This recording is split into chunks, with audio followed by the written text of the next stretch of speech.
In this demo, I'll be showing you how to change a product from a third-party fulfiller product to a locally fulfilled product.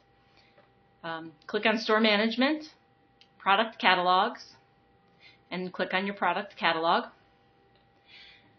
Now technically you're not changing a product or rerouting a product.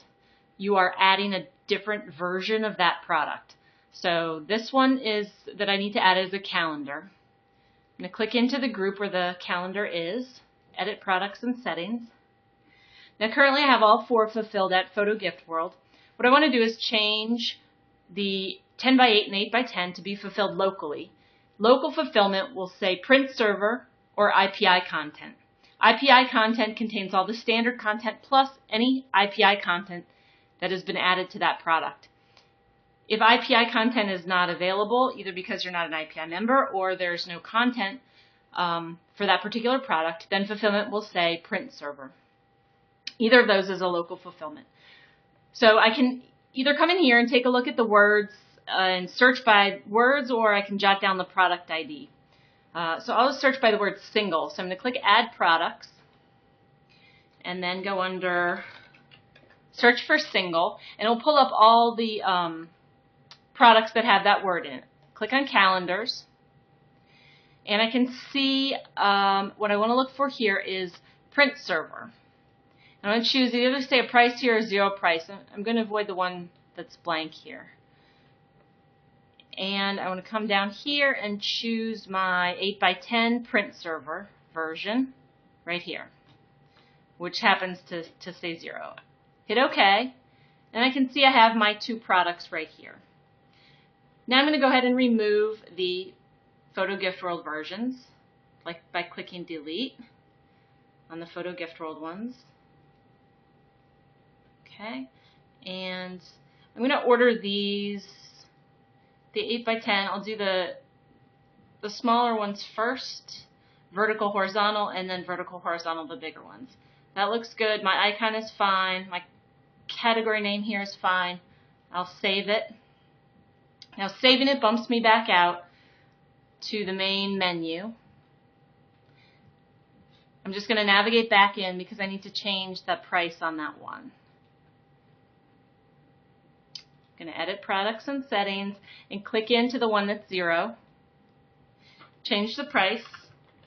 Now while you're here, you also want to make sure that your name and your description is up to date. The description should be something like, what quality paper is, how great your service is, vibrant colors, something like that. The search feature on the site uses both the name and the description, so if they're the same, it's sort of a waste. You want to put something else in there. You could say lots of themes available, perfect for Mother's Day and Valentine's Day, or whatever the description makes sense. My fulfillment is JPEG, which is fine, and DPI actually it doesn't matter. This section's not used anymore. The highest available DPI is what will be downloaded.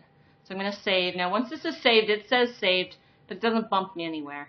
So you can click back in through to Product Catalogs and drill back into your catalog, and you'll see the changes.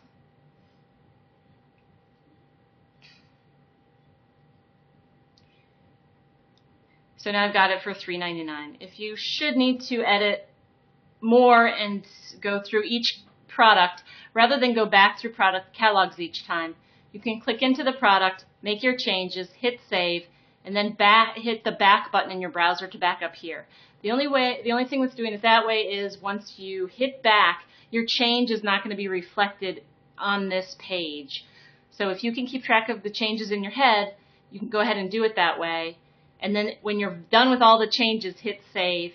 It will bump you back out, drill back down in, and you'll see all your changes. If you're editing a number of them, that is sort of a trick to editing those. So now these products will be on my site. The 8x10, 10x8 are going to print server, which means local fulfillment. They'll show up in Lab 50 for fulfillment. And the other 2 are still going to Photo Gift World. So you're not really replacing or rerouting. You're adding them from the local catalog and then removing them from the third-party fulfiller's catalog.